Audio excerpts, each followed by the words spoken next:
Hello, this big smile is because I've just finished watching last night's episode of No Ordinary Family, the mid-season finale, episode 10 titled No Ordinary Sidekick. Wow, that's all it just blew my mind. This, I'm telling you right now, and I've said it in the number of reviews that I've done already, that every week I watch this show, the episodes just get better and better and just more epic every time that I watch it. And last night's episode was by no means a rule to that exception. If anything, I've watched a lot of TV shows, right? And there have been mid-season finales that have been this, that and the other. But, oh my god, No Ordinary Family is a different league on its own, basically. I'll talk about the episode briefly, quickly, because I've got to mention what it was about. Basically, George, played by Romani Malco, awesome guy, by the way. If you follow him on Twitter, you'll know what I mean. Is mistaken for stopping a robbery. This is at the very beginning of the episode. He's mistaken for stopping a robbery that Jim was actually in the process of stopping, but he told Jim to basically scarp her because the police were on their way. So Jim leaves. George is there at the scene of the crime, and the police officers all crowd around him, but then they brand him a hero, saying that, you know, you're a hero, you've done well done. So then all of a sudden, George is getting all this attention, he's on the news, he's getting awards, he's getting interviews, and Jim's thinking, you know, this is this one heroic act that you've done, and all of a sudden you've suddenly become a big shot kind of thing. So that causes a confliction between Jim and George. But there's also a confliction between Stephanie and Katie over Will. The matter of Will, in that, who is he really? Is he who he says he is? Did she meet him off this dating site that she found him on? Eventually, Will comes clean to Katie, but this is after the altercation that Stephanie and Katie has. Now, that altercation between Stephanie and Katie, plus the one between Jim and George, I just love how that was filmed.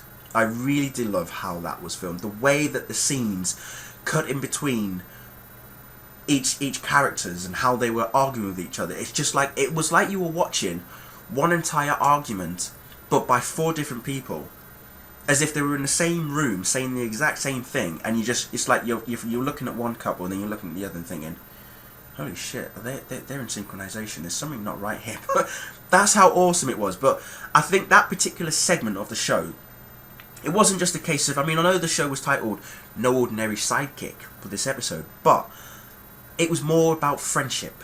It was more about, you know, how do you deal with such situations when you know each other so well. Stephanie and Katie have worked together for a long time. Jim and George have been at high school together. They've known each other since they were kids.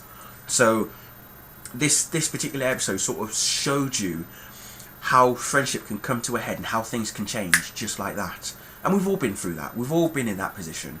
You know, we all know what it's like. So that was one moral of this particular episode. JJ, I've got to talk about JJ. I love JJ. He meets a girl at a geek location. I can only call it a geeky location. It's a hip and trendy kind of cafe area, but they're full of geeks.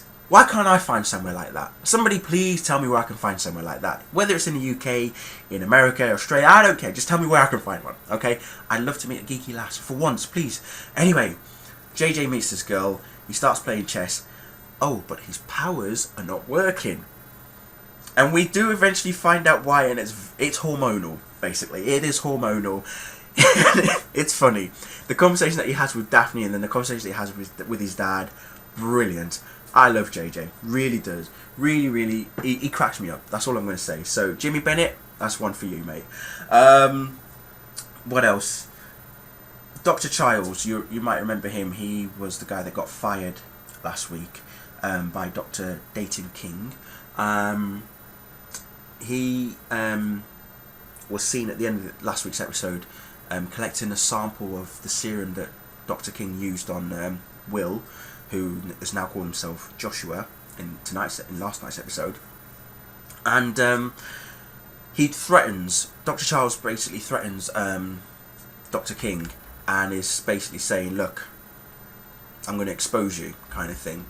and but Dr. King has other ideas and basically says, well, you can expose me all you want, but it's actually all going to be on you, because you were the head of the research, you funded it, you were given the money to fund it, and you pretty much went through all the process of getting all the data together. So really, it's going to look bad on you, not me. So that was his threat. So what does Dr. Charles do? He's got no other choice, but he has to. But he speaks to Stephanie, and he meets up with Stephanie unawares, and basically telling her, look, whatever he told you, don't listen to him. I've got proof that he has been doing something really, really bad. Check it out and then let me know, kind of thing. And she does. She investigates it. She looks at the serum. She tests it on the hamster, who suddenly starts spinning in his wheel at 100 miles an hour. She then makes a call to Dr. Charles and is going to meet him at his apartment. But unfortunately, tragedy strikes. So yeah, it's made it's made out to be as a suicide, basically. But yes, the only person who discovers the real truth is Daphne. But she is unable to. She doesn't get to tell anybody about it, because let's just say, damn, I still can't believe what just happened though. The end of this episode really had me like, oh no, he didn't. But damn yes, he did. I just couldn't believe it. I could not believe it. I seriously could not believe it. Sorry, that's my phone. But yeah, wow. What an explosive finale. What an ending for the mid-season. I can't wait to see what happens when the show returns in January. 11th of January 2011, people. Put it in your diaries, because it's going to be epic. Yeah. I've just got to quickly talk about the actors. Romani Malco, Julie Benz, Michael Chiklis, Jimmy Bennett, Autumn Reese and Kay Panabaker. They are all on Twitter, by the way, guys. If you want to follow them, and I suggest you do, I'm putting their profiles at the bottom. Okay, and I'm sure Romani's probably watched this review by now, because he did ask me to link him the review. So this is for you, Romani, and for everybody else in the show. You're all awesome, and I've got to give props to everybody in the crew as well. This is definitely one of the most amazing shows I've watched in a long time, and many people know that I watch Smallville a lot, but this is probably the first TV show that I've done a review of apart from Smallville. I only do reviews of Smallville, so this is another. It takes something extra special for me to do a review of a show that I love so much, but a show like this, the how I feel about it is amazing. So seriously, massive props to everybody involved on this show. So yeah, brilliant. I can't wait till next year. Bring it on. Thank you and good night.